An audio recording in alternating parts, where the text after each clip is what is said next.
about total activity buses for all after-school sports? It would. We have 4 activity buses right now, 2 that go to the north and 2 that go to the south, and they would all be eliminated.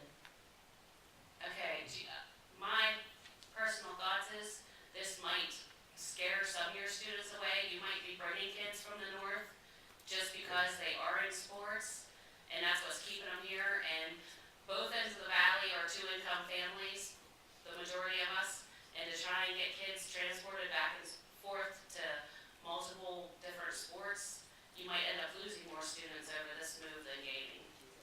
Thank you. Thank you. Carol Henderson, followed by Mike Kelly.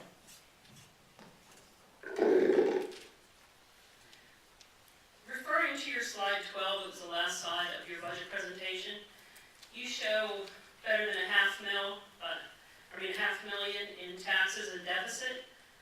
Where do you intend to find the balance? You're still $500,576,000 actually. I did that math, that's about 3.4 mils. Do you intend to go to referendum to raise that amount of taxes, or do you anticipate further cuts? I anticipate further cuts right now. Is that the board who will be making that decision? Maybe they should answer? We don't have the option to go to referendum at this point. We've been granted the exceptions that we've applied for. There is no possibility of a referendum to go above the index plus the exceptions. And so the remaining deficit will have to be made up in some other fashion. So That's why I'm saying we are to the point of looking at programs. did you happen to do an RFP on the timbering? No, we contacted 2 forester consultants, one from Ligonier and one from Evansburg. This area is full of timbering. You need to go out on RFP. Just like you said with Insure 2 years ago, you didn't do an RFP. You had Insure give you prices, and you had LV Tech give you prices, and you went with Insure. That's never been bid, nor is this. You need to go to RFPs. You need to go through the process, a clear, clean, and legal process of RFP, and see what's out there. You need to get an independent person that you will pay, a forester, and then they will go out and help you with your RFP and find people to come in and do a particular job at what he expects. We did go to RFP with Insure. Insure and LV Tech were the 2 companies that responded. As you know, Carol, service agreements do not have to go out for bid. They do not, but that is the best place to get a price. You're right, it doesn't have to be, but why wouldn't you? It's particularly in the financial situation you are. Item E4611, you're putting out your email services at a cost of $1,800 to a company in California. In June 14th of 2010, E5410, you actually approved hosting your email in-house. Now you're taking that away less than a year later. I was curious as to why. No, we're not. We have taken over email in-house. The spam soap is simply the filter that we are using. And did you go out and price those? No, we didn't. It's a service agreement. E4711 through E4811, are there costs involved with that to the district?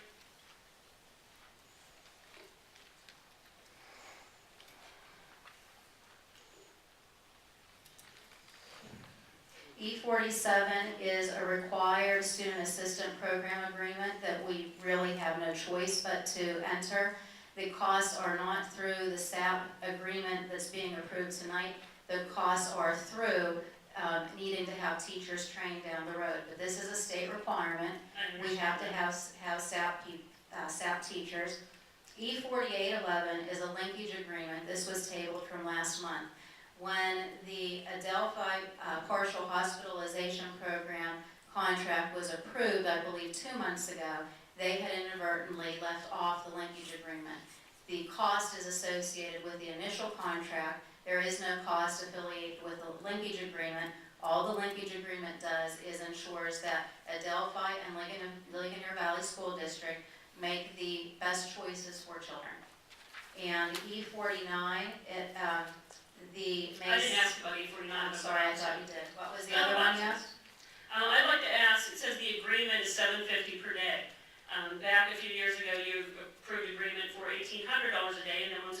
agreement, we found out that there was numerous expenses that went with that. Is there anything other than the $750 per day and the 3 days involved in E4911 in the agreement? The board received in this packet the same thing the board received in the packet regarding the consultant with $1,800 a day. This agreement is $750 a day. Her mileage is not addressed because she is rather local. She doesn't charge mileage, it's included in her $750. So it's $750 per day for 3 days? That's correct. Thank you. My final statement, I was very proud to hear the band earlier. I was very proud to hear about all the accomplishments and the things from Mrs. Kurtzel, what's going on, and where our students are ranking. Unfortunately, I'm also proud to know that my kids were part of that too, even though they're no longer part of this school district. However, everything we're talking about tonight, all these wonderful things, I do believe strongly that they will be in the past tense. You cannot make cuts like this. You cannot continue to cut. You have made it a complete disaster in this district. I would be surprised in a couple of years if there is a Ligonier Valley School District. You all should be very ashamed of the choices you made.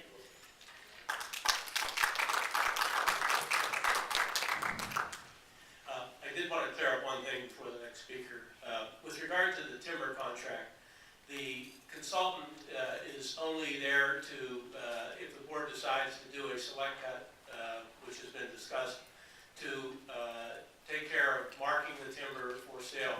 The actual sale of the timber will be done through a bid process, and the price of the consultants that are being considered is $6,000 or from one proposal, or a percentage in the other proposal, which basically ranges in that specific area. It's not a high-priced item, relatively speaking, with regard to the consultant, and the significant price would be for the timber itself, and again, that would be bid. The consultant will do the marking and arrange for the review by timber people to make their bid.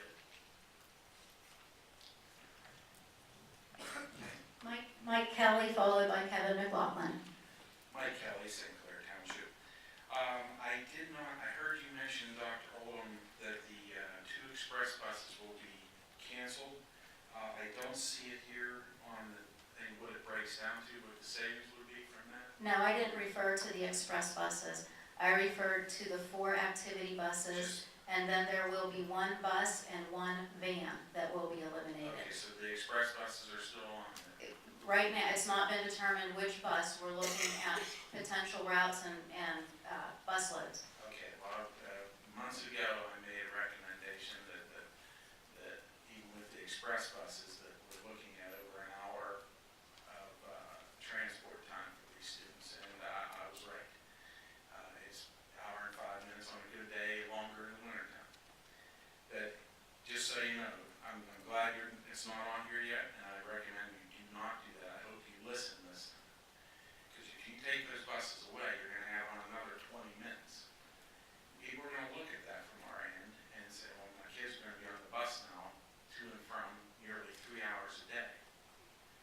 And, oh yeah, I have to go get them because there's no activity bus. I have to go get them after school.